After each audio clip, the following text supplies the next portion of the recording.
Hazrat Anas bin Malik radiyallahu anhu states that the Prophet sallallahu alaihi wasallam said, when a man, dead person, is placed in his grave and his companions return, that man hears the tramp of their shoes.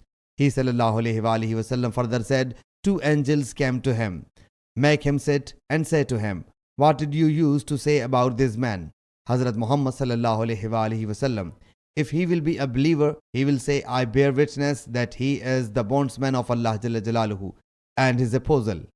It will be said to him, look at your abode in hell. Allah Jalla Jalaluhu has replaced your this abode with an abode in paradise. The Prophet sallallahu alaihi wasallam said, that man will look at his both abodes.